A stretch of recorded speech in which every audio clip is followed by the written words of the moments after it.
Et nous sommes avec Hassen Amou, fondateur du collectif Trop Jeunes pour Mourir, collectif qui a signé une tribune donc, sur la question du grand débat national paru dans Le Parisien et repris par Le Monde. Bonjour, bonjour. Merci d'être avec nous. Alors ce grand débat national, ça va faire maintenant plus de 10 jours qu'il a été lancé. Et puis hier, il y a eu donc cet acte 11. Je voudrais que vous réagissiez d'abord vos impressions à l'issue de cet acte 11, cette nouvelle journée de mobilisation des Gilets jaunes, où on a pu observer beaucoup de heurts à Paris et en région.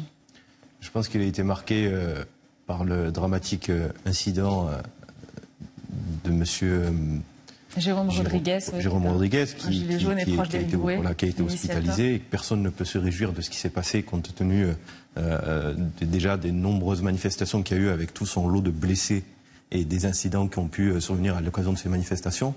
Et aujourd'hui, ce qu'on peut espérer, c'est que les choses rentrent dans l'ordre et que les gens qui viennent à ces manifestations puissent y venir sans être inquiétés, de se dire voilà, je vais repartir peut-être avec un œil en moins ou être mutilé de quelque façon que ce soit.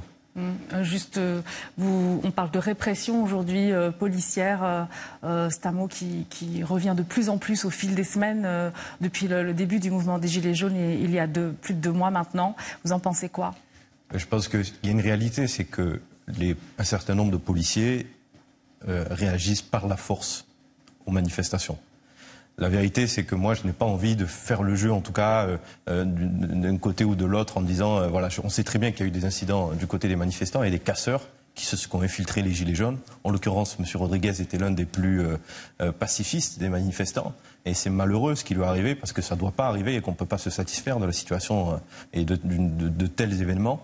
Mais de l'autre côté, on sait aussi que parmi les forces de l'ordre, il y en a qui sont soucieux de faire bien leur travail et qui, parfois, utilisent peut-être de manière disproportionnée la force sur les manifestations. D'après les premières images que nous avons, il se trouve que c'est le cas compte tenu du peu de foule qu'il y avait au moment où il arrive cette chose à se manifester. Alors,